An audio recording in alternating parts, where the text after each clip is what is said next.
Hello aspirants, I welcome you all back into your channel ACE exam. और आज हम geographical terms की next series लेकर आए हैं।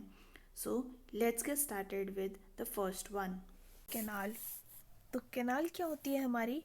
It is a man made waterway connecting two bodies of water and is design to shorten the travel time और irrigate. ठीक है। अभी कभी कभी क्या होता है ना, कुछ एरियाज़ में रिवर्स नहीं होती हैं, या फिर हम कह सकते हैं पेरिनियल रिवर्स नहीं होती हैं। पेरिनियल रिवर क्या होती है? बेसिकली जो 12 मंथ्स फ्लो करे। ठीक है। तो उस एरिया में पानी पहुंचाने के लिए we generally dig a canal. It is man made. Okay. तो कैनाल, इसको हम या तो इरिगेशन पर्पस के लिए भी यूज़ कर सकते हैं, या फिर इसमें हम क्या वाटर वे भी बना सकते हैं। तो इंडिया की अगर हम लॉन्गेस्ट कैनाल की बात करें तो that is Indira Gandhi canal.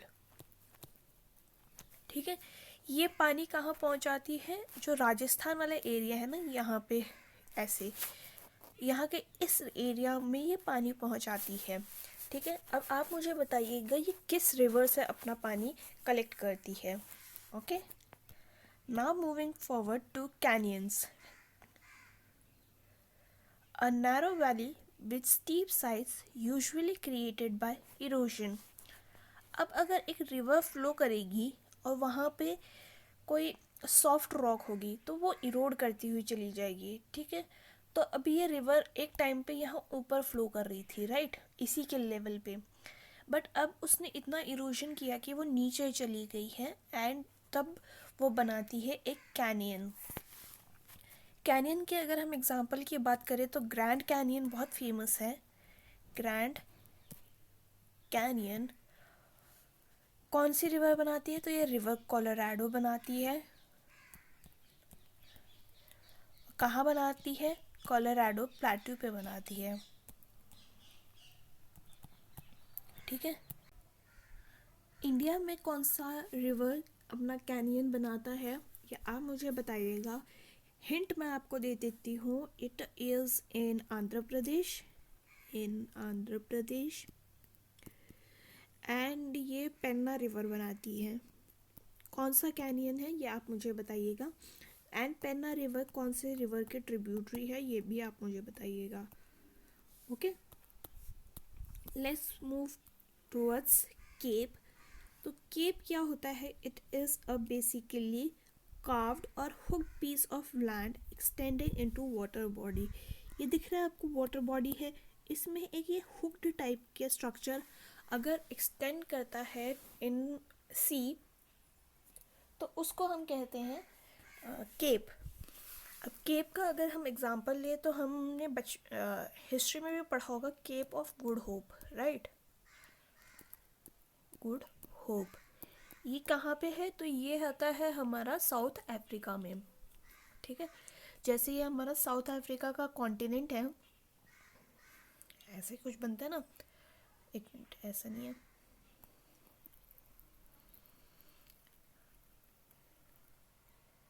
मैं इसको कट करती हूँ। Cape of Good Hope. तो अफ्रीका का ऐसा मैप है, राइट। तो यहाँ पे आता है हमारा केप ऑफ गुड होप। सबने पढ़ा होगा, साउथ अफ्रीका में पड़ता है। इसको ओरिजिनली हम क्या बोलते थे? तो इसको ओरिजिनली हम बोलते थे Cape of Storms. Cape of Storm. And इसको डिस्कवर किसने किया था? तो इसको डिस्कवर किया था बैथलोमा डायस ने। ठीक है। बट इसको चेंज किया नाम किस में? केप ऑफ गुड होप में, बाय किंग जॉन टू। और ये क्यों केप ऑफ गुड होप रखा? ताकि वो प्रमोट कर सके इंडिया की तरफ के क्या कहते हैं इसको, ट्रैवल को प्रमोट कर सकें, इसलिए, राइट। तो ठीक है। अब अगर हम इंडिया की बात करें तो इंडिया में कौन सा केप अगर हमें देखने को मिलता है? तो हमें केप केप कोमोरिन देखने को मिलता है, moving towards next we have cave. तो केव है हमारा basically a hollow space in a ground or a mountain in with an opening to enter. ठीक है, तो अगर हम इसकी बात करें कि एग्जाम्पल क्या होगा, तो ये है हमारा मैमोथ केव. कहाँ पे है ये है हमारा यूएसए में. ठीक है, लेट्स मूव टूवर्ड्स नेक्स्ट. तो we have channel. Channel is basically a narrow deep waterway connecting two large bodies of water. ठीक है, वाटर को कनेक्ट कर सकती है, सी कनेक्ट कर सकती हैं, कुछ भी कनेक्ट कर सकती हैं. तो बेसिकली अगर हम इसका एग्जांपल लेते हैं तो देखिए, अंडमान एंड निकोबार आइलैंड्स कुछ इस तरीके से हैं. आर्चिपेलागो है, उसका एग्जांपल मैंने आपको दिया था एग्जांपल्स में आर्चिपेलागो के. तो यहाँ पे हम देखते होंगे कि 10 डिग्री चैनल है, 10 डिग्री चैनल है, right. It is a narrow deep water way connecting two large bodies of water या फिर क्या लैंड को. तो 10 डिग्री चैनल हमारा अंडमान एंड निकोबार दोनों को सेपरेट करता है. यहाँ पे आती है हमारी लक्षद्वीप की आइलैंड्स या फिर लक्षद्वीप आर्चिपेलागो, जिसमें 9 डिग्री चैनल जो है हमारा वो मिनिकॉय एंड लक्षद्वीप को सेपरेट करता है, वेयर एज 8 डिग्री चैनल हमें मिनिकॉय और मालदीव्स को क्या सेपरेट करता है, right. Now moving towards climates. Climates is basically a pattern of weather condition, temperature or precipitation over a long period of time. ठीक है भाई, अब ज़्यादा टाइम के लिए किसी की अगर हम continuous precipitation is basically rain. ठीक है, तो प्रेसिपिटेशन और टेम्परेचर को हम काफ़ी टाइम यानी लाइक मोर देन 30 ईयर्स अगर हम उसको कंटिन्यूस मॉनिटर करते हैं और उसके ऊपर डेराइव करते हैं कि what is the climate of the region, उसको हम क्लाइमेट कहेंगे. ठीक है, क्लाइमेट और वेदर में डिफरेंट क्या होता है. क्लाइमेट तो ओवर 30 ईयर्स का कंसोलिडेशन हो गया. जो हमारा वेदर है ना वो उस डे का होता है, उस पर्टिकुलर डे का वेदर क्या होगा. इसीलिए हम हमेशा वेदर फोरकास्ट सुनते हैं कि आज का वेदर फोरकास्ट है कि बारिश होगी नहीं होगी जो भी है. ठीक है, बट क्लाइमेट का डेली नहीं सुनते कि आज क्लाइमेट फोरकास्ट क्या है, ऐसा कुछ नहीं होता. तो ये है difference between climate and weather. India का क्लाइमेट क्या है, तो इंडिया का क्लाइमेट है ट्रॉपिकल मॉनसून.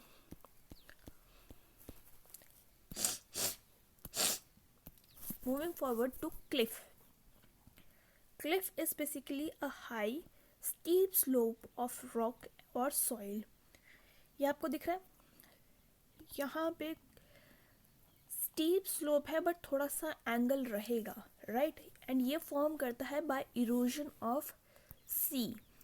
ठीक है, तो ये आपको बेसिकली किसी भी ओशन या सी के एडजेसेंट में देखने को मिलेगा क्लिफ.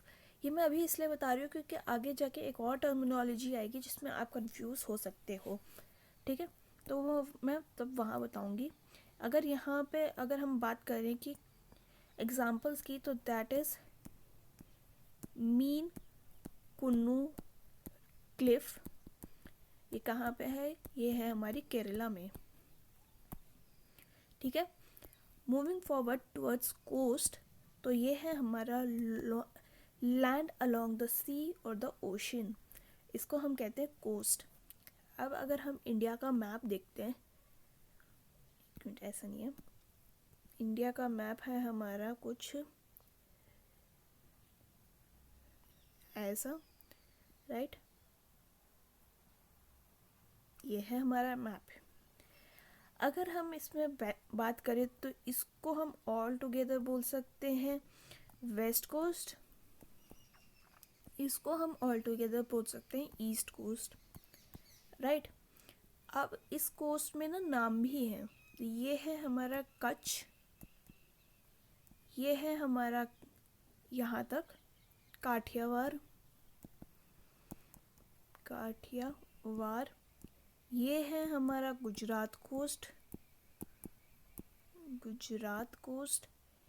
ये देन महाराष्ट्र से लेकर कर्नाटका के एंड तक आ जाता है हमारा कोंकण कोस्ट,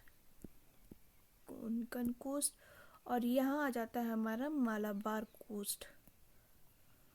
ठीक है, अगर हम सब डिवीजन करें तो जो कर्नाटका का एरिया है उसको हम कन्नड़ा कोस्ट भी कह सकते हैं। ठीक है, यहाँ आ गया हमारा केप कोमोरिन, यानी केरला से केप कोमोरिन तक हमारा आ जाता है मालाबार कोस्ट।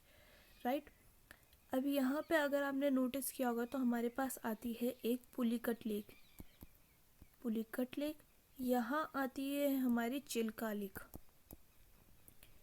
ठीक है, तो केप कोमोरिन से पुलिकट लेक तक आता है हमारा कोरोमंडल कोस्ट। पुलिकट लेक से चिल्का लेक तक आता है हमारा नॉर्दर्न सरकार्स,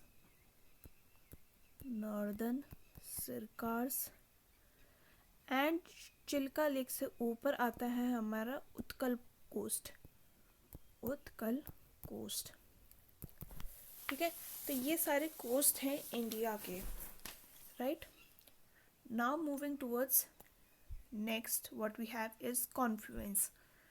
तो confluence is basically a place where two or more water bodies meet and उनके वाटर मिक्स कर जाते हैं। ठीक है, यहाँ पे हम सबने ये एग्जाम्पल देखा है यमुना एंड गंगा का कॉन्फ्लुएंस। तो अगर मैं रिवर गंगा का सारे कॉन्फ्लुएंस की अगर बात करती हूँ तो उसको हम प्रयाग बोलते हैं। एंड अगर मैं उसका आपको पूरा बना के बताऊँ तो यहाँ से हमारी स्टार्ट होती है अलकनंदा। ठीक है, ये है हमारी मेजर रिवर अलकनंदा। ठीक है, यहाँ पे अगर हमारी धौली गंगा मिलती है, ये रिवर है हमारी धौली गंगा, तो ये इस पॉइंट को में एक कॉन्फ्लुएंस बनता है जिसको हम बोलते हैं विष्णु प्रयाग।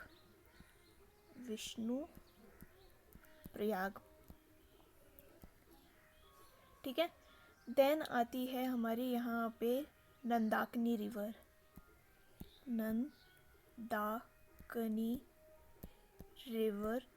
जो यहाँ पे बनाएगी, जिस कॉन्फ्लुएंस पे वो मिलती है उसको हम कहते हैं नंद प्रयाग।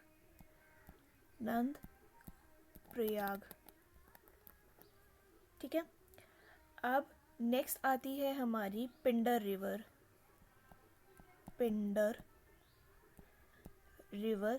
जो जिस कॉन्फ्लुएंस पे मिलेगी उसको हम कहेंगे कर्ण प्रयाग।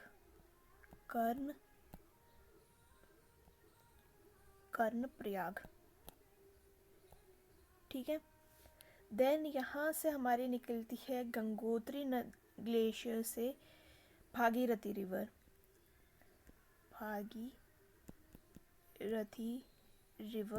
गंगोत्री ग्लेशियर से निकलेगी।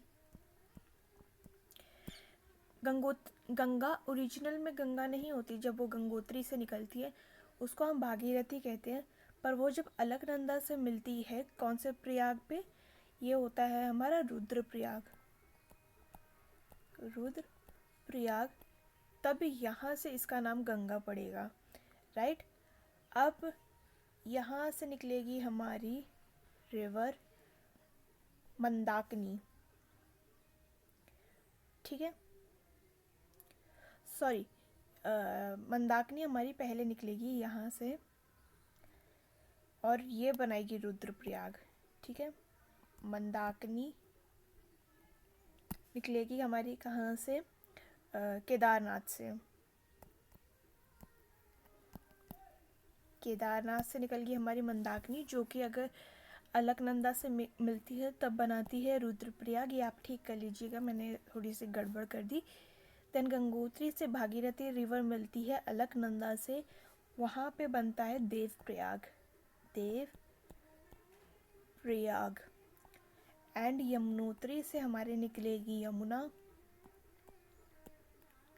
और जब वो मिलेगी तब बनाएगी प्रयागराज। प्रयागराज। यहाँ पे हमारी माइथोलॉजिकल रिवर सरस्वती भी कहा जाता है कि मिलती है। तो इन तीनों का संगम को त्रिवेणी संगम हम हिंदी में कहते हैं। देन इंग्लिश में हम प्रयागराज कहते हैं। प्रयागराज किसका नाम है अभी चेंज करके, दैट इज़ इलाहाबाद का, right. Let's move forward to continents. तो कॉन्टिनेंट्स क्या होते हैं? बेसिकली जो लैंड होती है हमारी, उसको काफ़ी सारी कंट्रीज़ मिलाकर एक कॉन्टिनेंट बनाती हैं, ठीक है। तो हमारे वर्ल्ड में कितने कॉन्टिनेंट्स हैं? तो 7 कॉन्टिनेंट्स हैं। कौन कौन से? यहाँ पे अगर हम मैप बनाएं तो कुछ ऐसे बनेगा।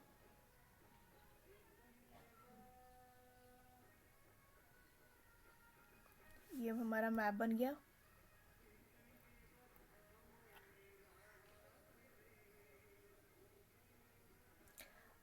अगर आप यूपीएससी की तैयारी कर रहे हैं तो आपको मैप बनाना आना चाहिए, एंड अंडर 1 मिनट में आपको मैप बना लेना चाहिए, राइट। तो यहाँ पे आता है हमारा नॉर्थ अमेरिका। यहाँ आता है हमारा साउथ अमेरिका। ये आता है हमारा अफ्रीका। यहाँ आता है हमारा यूरोप। ये आता है हमारा एशिया, एंड ये आता है ऑस्ट्रेलिया। तो यूरोप एंड एशिया तो जॉइंट है, बट यहाँ पे एक माउंटेन रेंज आती है ऐसे, जो कि यूरोप और एशिया को सेपरेट करती है। उसका नाम क्या है? Late me know in the comment section. मैं उसका अगर आपको हिंट दूँ तो वो ए से शुरू होता है, ठीक है। ओके, तो ये हो गया हमारा कॉन्टिनेंट की बात। अगर अब हम बात करते हैं कॉन्टिनेंट शेल्फ की, तो व्हाट इज़ कॉन्टिनेंट शेल्फ? देखिए, अब मान लो ये कॉन्टिनेंट है, हम इंडिया का ही मैप लेते हैं। अब ये तो नहीं है कि यहाँ पे अगर यहाँ पे हमारे पास बे ऑफ बंगाल है, यहाँ पे अरेबियन सी है या इंडियन ओशन है, राइट। तो ऐसा तो नहीं है यहाँ पे जैसे कोस्ट ख़त्म हुआ और बिल्कुल ही पानी आ गया, राइट। ऐसा तो पॉसिबल नहीं है कि बिल्कुल ही ढलान आ गई, नो। अगर आप कभी बीच पे गए होंगे तो आप देखते होंगे कोई एरिया है, जैसे हमारे पेरेंट्स लोग होते थे, वो बोलते थे कि आप ज़्यादा आगे मत जाओ वरना डूब जाओगे। वो ऐसा क्यों बोलते थे? तो आप इस फ़ोटो को देखिए, थोड़े एरिया में तो बिल्कुल जेंटल स्लोप है जहाँ तक पानी आता है, ठीक है। तो आप थोड़े दूर जा सकते हैं, बट अगर आप थोड़ा और आगे निकल जाते हैं ना, यहाँ पे कंप्लीट आपको स्लोप देखने को मिल रही है। I hope you can see in this picture. तो ये वाला ख़तरनाक एरिया हो जाता है, इसमें आप डूबने के चांसेस बढ़ जाते हैं। बट ये वाला जो एरिया जिसमें जेंटल स्लोप आपको दिखने को मिलेगी, ये देखिए, ये जेंटल स्लोप है यहाँ पे पूरे में, इसको हम बोलते हैं कॉन्टिनेंटल शेल्फ। जो कॉन्टिनेंट है उसी का ही थोड़ा सा एक्सटेंशन अगर हम कहें तो उसको हम कॉन्टिनेंटल शेल्फ कहेंगे, right. Okay, moving forward to crater lake. Crater lake क्या होती है? अब जहाँ कोई गड्ढा हो जाता है, ये वाला एक गड्ढा सा है जिसमें पानी भर जाएगा। अब ये गड्ढा किसी भी वजह से हो सकता है, मे बी यहाँ पे कोई मीटेओराइट टकराया हो, इसकी वजह से गड्ढा हो गया और बाद में पानी भर गया हो, या ये एक अभी क्या डेड वॉल्केनो है जिसमें अब लावा नहीं आता है, तो वो उसमें अगर आप का लेक बन जाती है तो उसको भी हम क्रेटर लेक कहते हैं, राइट। इंडिया में अगर हम क्रेटर लेक का एग्जांपल लें तो वो है हमारे लूनर लेक जो कि है महाराष्ट्र में, एंड ये बनी थी ड्यू टू मीटेओराइट, ठीक है। अभी काफ़ी एक बार ये न्यूज़ में रही है, वो न्यूज़ में क्यों रही थी? बिकॉज ये सडनली ना पिंक कलर में ट्रांसफॉर्म होने लग गई थी, लाइक इसका कलर, वाटर का जो कलर था वो पिंक होने लग गया था। तो साइंटिस्ट एंड जो लोकल्स थे दे वर वेरी कंसर्न कि why this is turning pink. तो इसका पिंक होने का रीज़न क्या था वो मैं आपको बताती हूँ। तो इसका पिंक होने का रीज़न ये था, due to presence of salt loving halo archaea microbes. अब इस माइक्रोब्स की वजह से इसका कलर पिंक होना शुरू हो गया था, राइट। ये आपके एग्ज़ाम में आ सकता है क्योंकि ये काफ़ी न्यूज़ में रहा है। अगर अब हम थोड़ा सा कॉमेट की बात करें, हमने यहाँ पे मीटेओरॉइड तो देखा, अब उसी के थोड़े से हम पार्ट्स देख लेते हैं। तो कॉमेट क्या होता है? Comet is basically mass of ice, rock या डस्ट जो कि इसमें अपने स्पेस में घूम रहे होते हैं, एंड जब वो सन से क्लोज आते हैं ना तो उनकी टेल अपेयर हो जाती है, ठीक है। जैसे ये है, ये सन के पास आया तो इसकी टेल हमें दिखना शुरू कर देती है, तो उसमें जो गैसेस हैं वो सारे इवेपोरेट करते हैं, बिकॉज ऑफ दैट उसकी टेल अपेयर हो जाएगी। एस्टेरॉइड्स क्या होते हैं?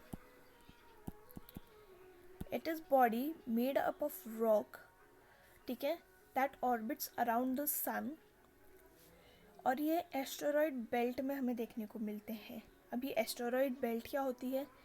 अगर आपने कभी सोलर सिस्टम बनाया होगा तो आप पहले यहाँ बनाते हैं सन, मर्करी, वीनस, अर्थ, मार्स, फिर आप यहाँ पे पत्थर की एक वो बनाते होंगे बेल्ट सी, ठीक है। फिर अपना आएगा Jupiter, Saturn, Uranus and Neptune. तो इस बेल्ट में छोटे छोटे ना डिब्रीज होते हैं, वो या तो बिल्कुल छोटे हो सकते हैं या फिर काफ़ी किलोमीटर्स लंबे भी हो सकते हैं। तो इसको हम कहते हैं एस्टेरॉयड बेल्ट, राइट। अगर अब हम बात करते हैं मीटियोरॉइड्स की, तो ये भी क्या ऑब्जेक्ट्स होते हैं जो हमारे एटमॉस्फेयर में एंटर कर जाते हैं। एस्टेरॉइड्स जो कि एंटर कर जाएंगे एटमॉस्फेयर में, उसको हम मीटेओरॉइड्स कहेंगे। वहीं पे अगर वो मीटेओरॉइड हमारे अर्थ सरफेस में आके बर्न करने लगे, ठीक है, और बर्न करते हुए वो लाइक अर्थ की तरफ बढ़ रहा है, अर्थ के एटमॉस्फेयर में घुस चुका है एंड वो बर्न कर रहा है, तो उसके पीछे उसकी लाइट दिखाई देगी, जिसको हम जैसे काफ़ी बार टूटता हुआ तारा कहते हैं, तो उसको हम कहते हैं मीटियोर। एस्टेरॉयड जब एटमॉस्फेयर में घुसेगा तब मीटेओरॉयड कहलाएगा, और एटमॉस्फेयर में घुसने के बाद जब वो बर्न करना शुरू करेगा तब वो मीटियोर कहलाएगा, ठीक है। एंड इसी को ही हम क्या कहते हैं? टूटता हुआ तारा या शूटिंग स्टार। और अगर वो सिंगल है तो इसको हम शूटिंग स्टार कहेंगे, अगर ये काफ़ी सारे हैं तो इसको हम मीटियोर शावर कहेंगे, right. I hope you got this cleared.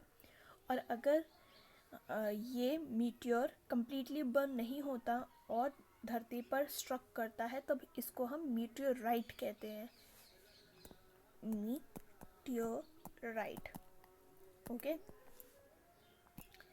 Let's move towards next, that is crevasses. तो क्रिवासेस क्या होते हैं? जो लार्ज क्रैक्स बन जाते हैं ग्लेशियर में, which are very like dangerous for the mountain climbers, इसको हम कहते हैं क्रिवासेस, राइट।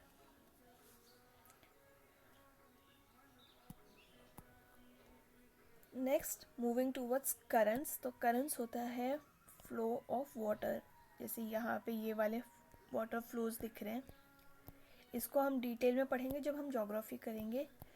तो आप ये याद रखिएगा, flow of water from one place to another is क्या? करंट्स। सो ये था सारा अबाउट द करंट्स। आज की वीडियो के लिए बस इतना ही। हम फिर मिलेंगे विद द नेक्स्ट पार्ट। तब तक के लिए आप अपना ख्याल रखिए। कोई सजेशन हो, do let me know in the comment section. Please do like, share and subscribe to my channel. हम फिर मिलेंगे इन द नेक्स्ट पार्ट। तब तक के लिए अपना ख्याल रखिए। थैंक यू एंड जय हिंद।